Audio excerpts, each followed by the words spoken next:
Dunia lagi masuk masa gawat, cuaca makin kacau, negara saling rebutan makanan, dan harga pangan naik kayak roket. Tapi, ada satu hal yang nggak banyak orang sadar. Dunia sekarang kekurangan pangan bukan karena nggak ada tanah, tapi karena cuacanya makin brutal. Banyak negara mulai panik. Tapi di tengah kekacauan ini, ada satu negara yang tiba-tiba naik daun dan jadi bahan pembicaraan para ahli. Bukan karena punya lahan yang banyak, tapi karena teknologinya mulai bikin negara lain melongo. Dan kalau orang-orang tahu apa yang Indonesia lagi siapkan, mungkin dunia bakal lihat kita bukan cuma sebagai negara tropis biasa, tapi sebagai penyelamat baru di tengah krisis pangan global. Yang sering dilupain banyak orang adalah Indonesia itu negara agraris sejak dulu.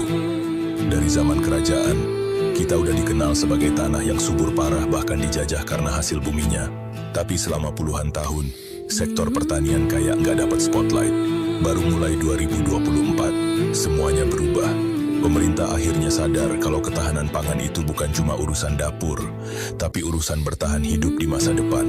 Mulai dari 2024, banyak kebijakan baru yang nge-push pertanian naik kelas. Dana riset naik, digitalisasi petani digaspol, dan insentif buat adopsi teknologi mulai digulirkan. Hasilnya, banyak anak muda akhirnya balik ke pertanian, tapi bukan dengan cara lama. Mereka bawa drone, sensor tanah, aplikasi panen, dan pendekatan bisnis yang jauh lebih rapi dari sebelumnya.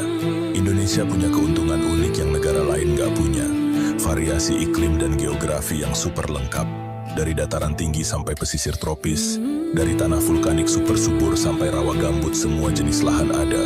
Itu artinya, Indonesia bisa produksi tanaman apapun sepanjang tahun, tanpa harus nunggu musim tertentu kayak negara 4 musim.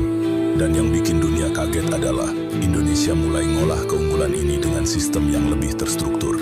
Mulai ada peta pangan nasional, perencanaan tanam berbasis data, sampai integrasi satelit buat ngelihat kesehatan tanaman. Dengan kata lain, kita nggak lagi bertani asal jadi, tapi udah jadi negara yang bangun strategi pangan jangka panjang kayak negara maju. Semua ini bikin Indonesia punya fondasi kuat buat masuk ke level berikutnya. Pertanian presisi, pertanian vertikal, dan otomatisasi.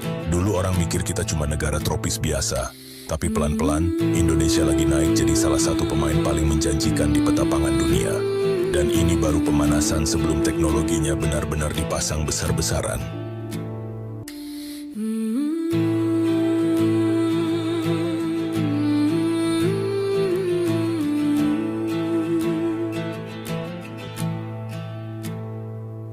Mengapa Pancasila harus